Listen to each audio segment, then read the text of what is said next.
Irmãos, vamos abrir a palavra do Senhor no Evangelho de Marcos, no capítulo de número 1. Vou ler 2 versículos apenas. Evangelho de Marcos, capítulo 1. Vou ler os versículos 14 e 15. E peço a você que mantenha a sua Bíblia aberta, ou se você está aí no seu smartphone, que você mantenha acessível, porque esses 2 versículos não tem nenhuma palavra que você possa prescindir. Todas elas são muito importantes. Evangelho de Marcos, capítulo 1, versículos 14 e 15.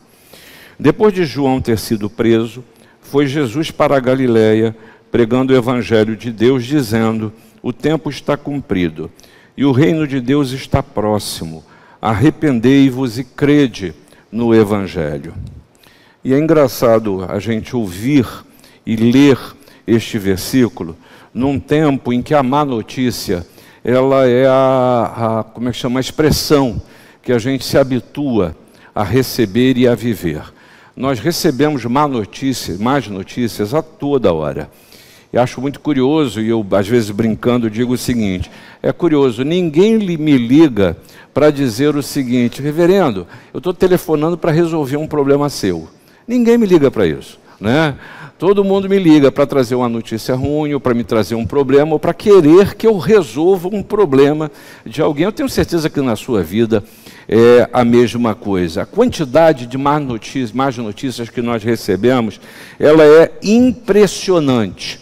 Ela é uma coisa impressionante. E se você quiser uma definição para más notícias, isso são toda a informação que envolve uma mudança drástica e negativa na sua vida, ou quem sabe até na sua perspectiva do futuro. A gente se habitua às más notícias. E muitas vezes o pior é que alguns de nós até chegam ao ponto de as buscar, a querer saber as más notícias. O que é a fofoca? Ninguém quer saber. A melhor fofoca, qual é a melhor fofoca? Eu e você, como fofoqueiros profissionais que somos, qual é a melhor fofoca? É aquela que conta uma vitória? Não, é aquela que conta um problema. Porque senão não tem graça, não é verdade? A gente se habitua a isso. Jornal só vende má notícia.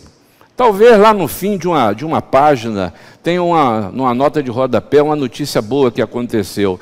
Se você quiser fazer um exercício, talvez ainda hoje ou amanhã, pega aí um jornal desse da televisão e pega um papelzinho e vai só contabilizando má notícia, boa notícia, notícia que não tem nada a ver. Você vai ver que a maioria delas é negativa, é má notícia. Aí a gente se habitua a isso de tal maneira que vira uma coisa até mórbida. Claro que você já passou por isso, um engarrafamento numa estrada onde houve um acidente. E é quando você vai ver qual é o motivo do acidente, todo mundo diminuindo a marcha para olhar e ver o que aconteceu no acidente, buscando má notícia. E é curioso que má notícia, ela forma o nosso estado da alma. Gera em mim e em você até desconfiança nas intenções, nas razões, nos porquês da vida, porque a gente espera mais notícias. É o que a gente vive, essa expectativa, muitas vezes nela até sem perceber de uma forma objetiva e clara. Aí você se vê diante desse texto, o Evangelho de Marcos, o menor evangelho, o mais antigo, como disse, o mais sucinto. E como eu falo para você, esses 2 versículos, não tem uma palavra aqui que seja uma conexão. Todas elas trazem uma explicação, trazem um sentido muito claro para que eu possa lidar, para que eu possa entender a pessoa de Jesus e conhecer nisso mais a Deus. Ele começa, você vai nesse capítulo 1, diferente dos outros evangelhos. E você sabe que normalmente Mateus, Lucas e João começam falando de Jesus, algum deles sobre o nascimento de Jesus. Mas Marcos não. Ele começa por destacar o ministério de João Batista e começa dizendo que a vinda de João Batista era o cumprimento de uma profecia trazida por Isaías, pelo profeta Isaías. Aquele que prepararia o caminho do Senhor, Depois ele descreve a atuação de João Batista, não só pregando o batismo para o arrependimento, mas convidando as pessoas à expectativa daquele que viria. Após mim há de vir o que é mais poderoso do que eu. E nos conta logo depois disso o batismo de Jesus, a tentação, e no versículo 14, preste atenção, nos diz que a partir de agora o ministério de João havia terminado, e ele se cumpriu cabalmente. Diz o texto, depois de João ter sido preso, essa é uma palavra para dizer, João Batista cumpriu cabalmente o seu ministério. Agora chegou a hora, esse é um sinal, está na hora. E Jesus anunciando, ele começa ali o seu ministério. E tudo começa com boas notícias. Com boas notícias. E é isso que o texto traz, porque se você quiser saber o que quer dizer a palavra evangelho, o significado dele é boas novas. Boas novas. Boas notícias, é isso que é o evangelho. E Jesus passa a pregar o evangelho, diz o texto, e o desejo nessa manhã é que as boas novas pregadas por Jesus sejam recebidas por você, sejam entendidas por você, sejam vividas por você, né? E o quadro, quando Jesus traz e prega as boas novas, é para dizer que a realidade traz uma nova mensagem. Entender que o Evangelho é boa nova é muito mais do que achar que é história, que é romance, que é mensagem de inspiração, é mais do que isso. Eu e você precisamos compreender que boas novas nos trazem realidades que são estruturantes na vida, que são estruturantes, que mudam a sua programação mental, que a ideia da má notícia, do acabado, ela se esvai, ela precisa sair, porque o Senhor tem algo novo para que você possa mudar a sua cosmovisão, a sua visão de vida, sabe? Primeiramente, boas novas dizem respeito à verdade. A verdade. E a grande questão é como achar a Deus. Essa é uma pergunta de séculos, de séculos.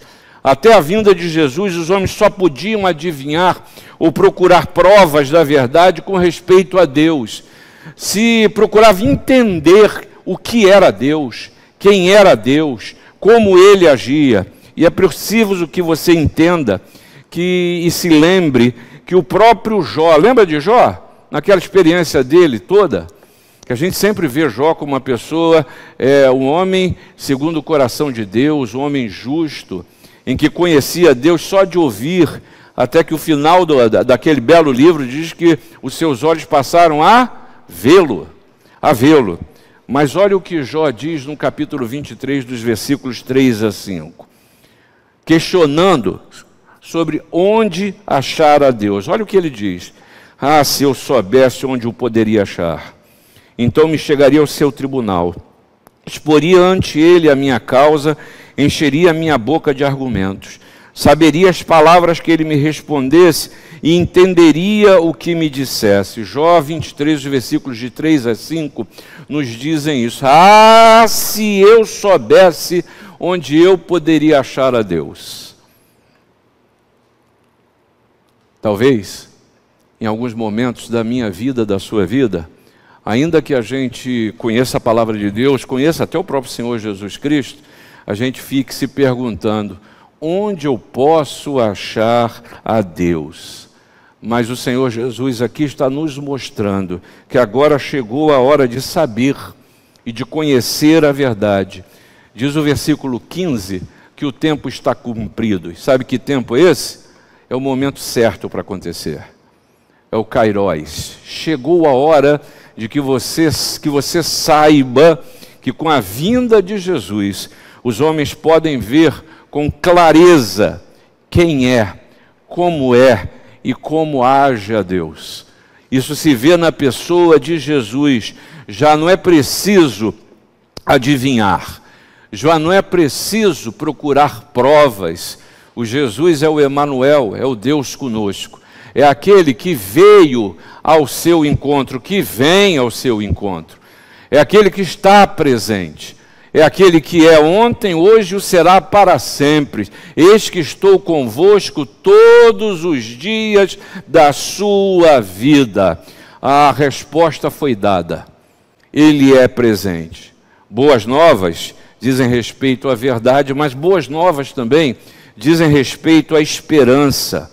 E Paulo, ele com uma humanidade tão grande, Paulo é tão humano. Ele fala do que sente, mas fala do que ele percebe na vida, na história daqueles com os quais ele está lidando.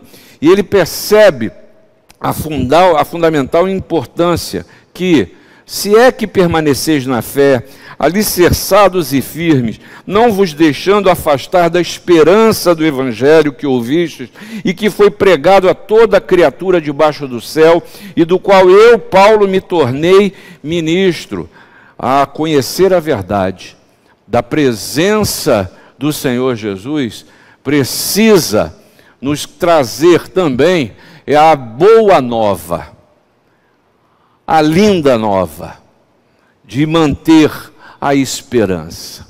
Porque boa nova é isso. Espera em Deus, disse o salmista. Acalme seu coração. Tranquilize a sua alma. Porque Deus é presente e Ele está agindo. Sabe por que eu digo isso? Porque o pessimismo existencial sempre fez parte da história do homem. É muito fácil a gente ser tomado ou sermos tomados por um olhar negativo da vida, de que não vai dar certo, de que não tem jeito, de que é sempre assim, eu não consigo, não é possível, não pode ser, ou até gente que cansou de esperar, gente que não tem mais expectativa nenhuma, não só para a sua realidade, mas também para os seus, porque muito do pessimismo que a gente passa tem a ver também com a nossa família, tem a ver com aqueles com os quais a gente convive, tem a ver com o nosso trabalho, tem a ver com a igreja, tem a ver com nossos relacionamentos. Deus sabe que o pecado turva a visão de uma maneira que o entendimento de tal forma, turva a visão e o entendimento de tal forma que nós não conseguimos enxergar além da escuridão. E a vinda de Jesus, essa pregação da boa nova, ela traz esperança a corações sem esperança. E aí, irmãos, desculpa, eu estou falando aqui seguramente para 98% de gente que se diz crente. E a pior coisa que existe é um crente sem esperança. E a boa nova é essa, que o reino está próximo.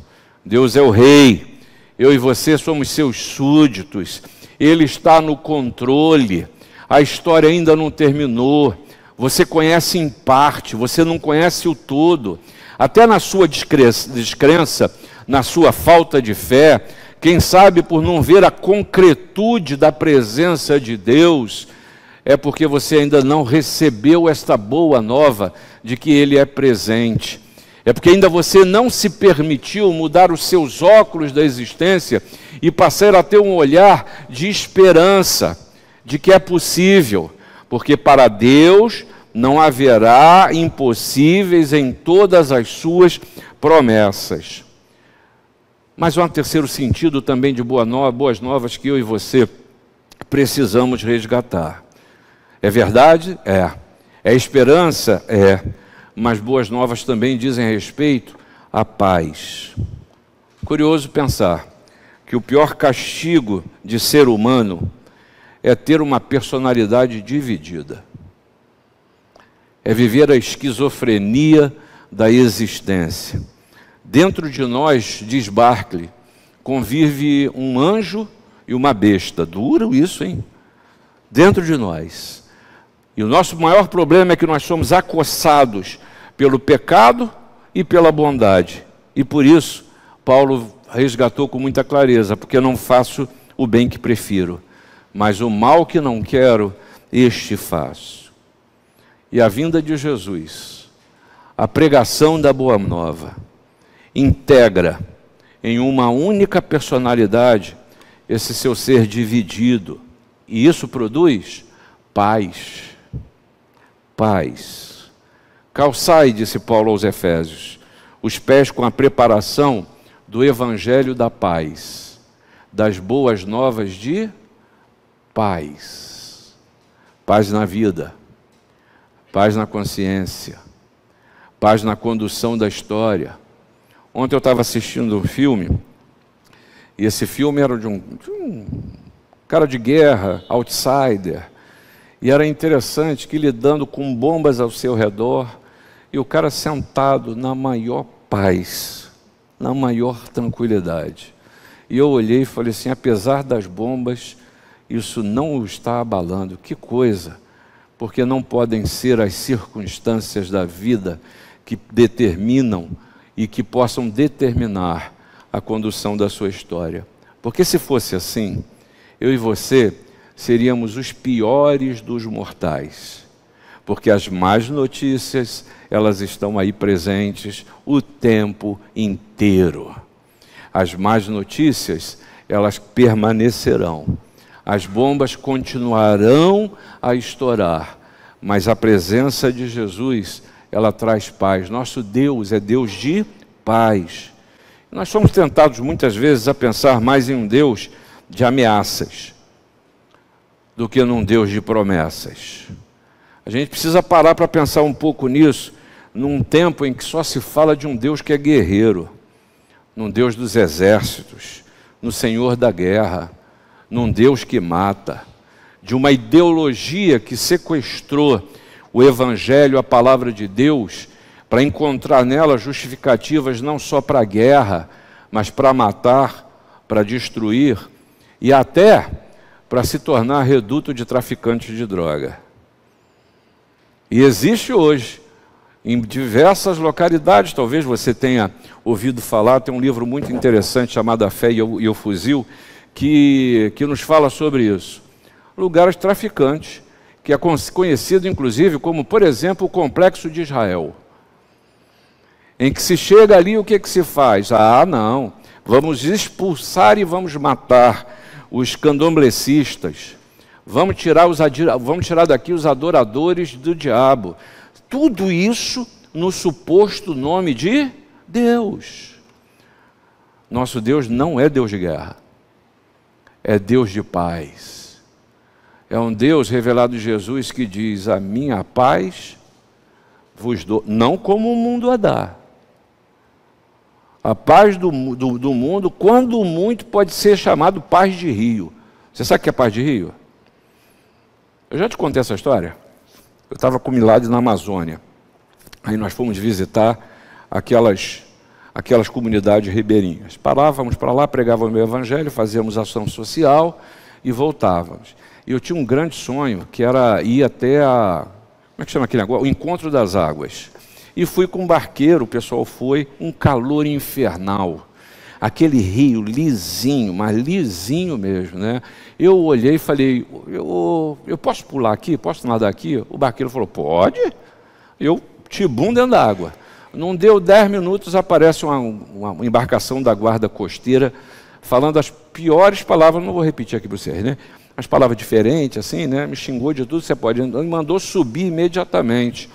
E aí o cara me esculachou ali, dizendo, você não, aquilo é proibido nadar, porque aqui você corre risco de vida, porque você está olhando primeiro, que está assim lisinho em cima, mas por baixo tem as correntes, e elas te puxam para baixo e não tem jeito, isso é paz de rio, que você olha por cima, está tudo certinho, mas por baixo tem as correntes. E ele falou mais lá, tinha tal de um boto que mata ali, e esse outro bichinho deixa para lá, né? Esse outro peixinho, não vamos mexer com ele não. Então, a paz de rio. O mundo, quando muito, te oferece paz de rio, que você olha assim, dá para ir por aqui, mas você não sabe o que lhe espera. A paz que o Senhor te oferece, a paz que Jesus te traz, é uma paz que é permanente. A gente se abala pelas questões. Não vou dizer para você que é uma paz que ela nunca se vai. Não, mas ela é capaz de, mesmo nas adversidades, mesmo na lágrima, mesmo na insegurança, mesmo na incerteza, você poder dizer, Eu tenho um Deus em quem eu confio e Ele não me larga a mão. Eu tenho um Deus que me conhece e sabe do que eu preciso. Eu já falei de verdade, já falei de esperança, já falei de paz, mas boas novas também diz respeito à imortalidade. Esse é um conceito, uma temática que hoje a nossa geração ela não tem considerado muito, até no momento que enfrenta a morte. Até o momento que enfrenta a morte. E a pior coisa que existe é um sepultamento em que você encontra crentes desesperados. É que não entenderam o sentido da imortalidade. E diz em 2 Timóteo, Paulo, e manifestado agora pelo aparecimento de nosso Salvador Cristo Jesus, o qual não só destruiu a morte, como trouxe à luz a vida e a mortalidade mediante o Evangelho. Mediante uma boa nova. Uma boa nova. Jesus destruiu a morte. E o que isso quer dizer?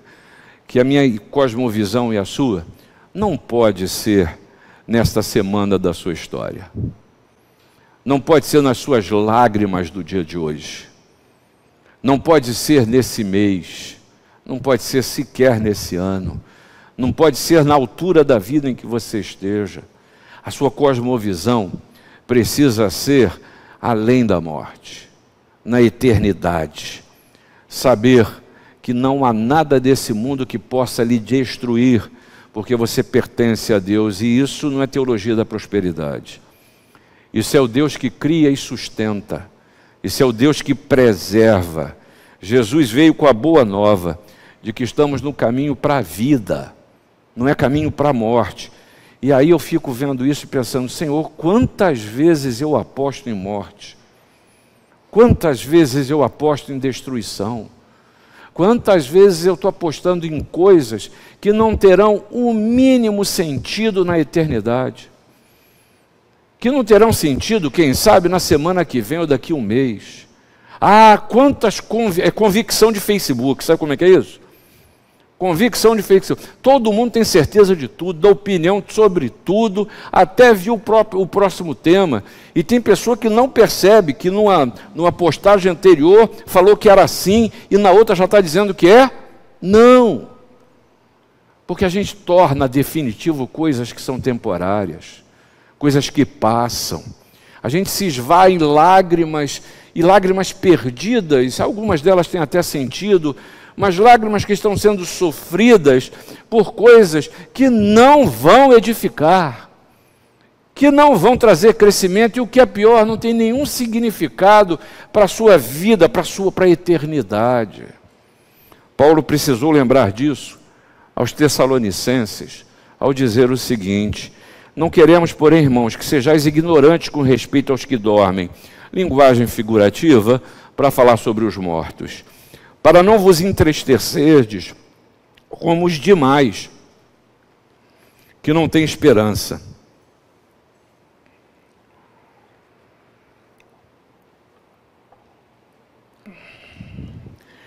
Pois se cremos que Jesus morreu e ressuscitou, assim também Deus, mediante Jesus, trará em sua companhia os que dormem, os mortos, aqueles que agora nós perdemos entes queridos, mas a coisa não acabou. Você sabe, você acompanhou isso. Deus levou meu pai. Ah, mas aquele velho marinheiro, eu vou ver ele na eternidade. Tenha certeza e viva uma vida como é alguém que haverá um degrau na existência. Esse degrau hoje chama morte por causa do pecado. Mas a morte não encerra tudo. Isso nos ensina a viver o agora. Eu não estou te convidando para viver a morte agora. Estou te convidando a viver é vida. Não uma vida de morte. Não uma morte em vida. Mas que você tenha vida e vida em abundância. Abundância. Isso tem que mudar a programação. E finalmente, boas novas dizem respeito à salvação. Eu não estou falando aqui, faça bonitinho, tá? Seja direitinho, faça tudo na hora certinha, tá? E não estou falando para você de libertação de castigos. Não estamos falando de poder para fugir de pecados. Não estamos falando de autoajuda ou de ser melhorzinha, melhorzinha. Estamos falando que a sua vida nas suas mãos, ela não tem jeito. Tem jeito não.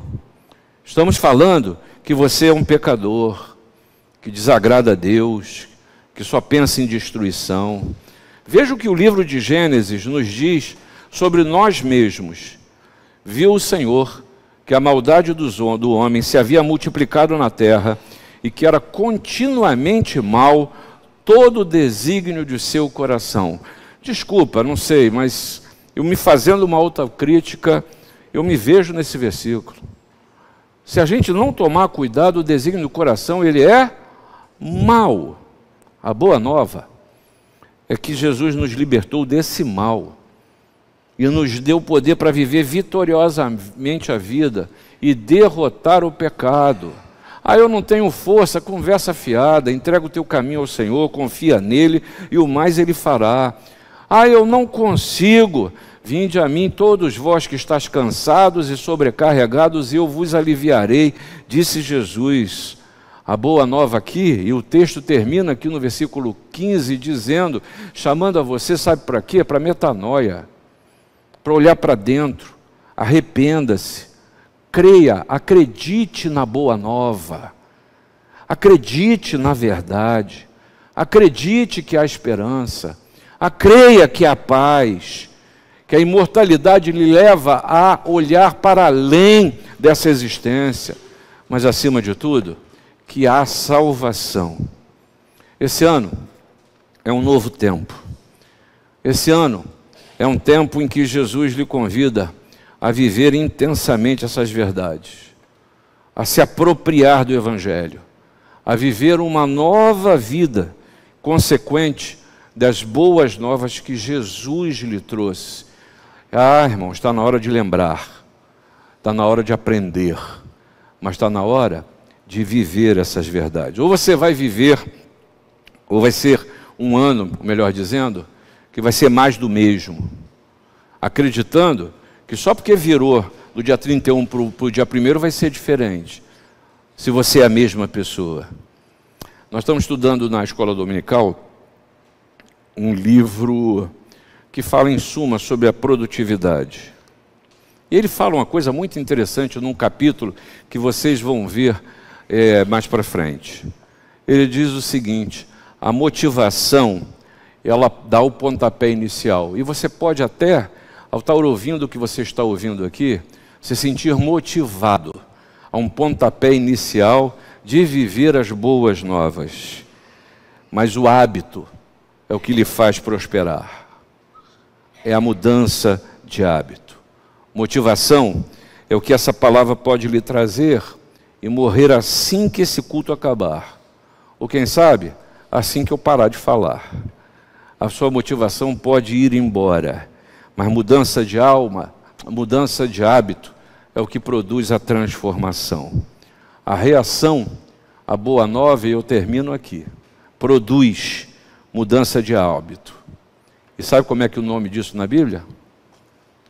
Novo nascimento. Se permita nascer de novo. As misericórdias do Senhor se renovam a cada... Nasce de novo.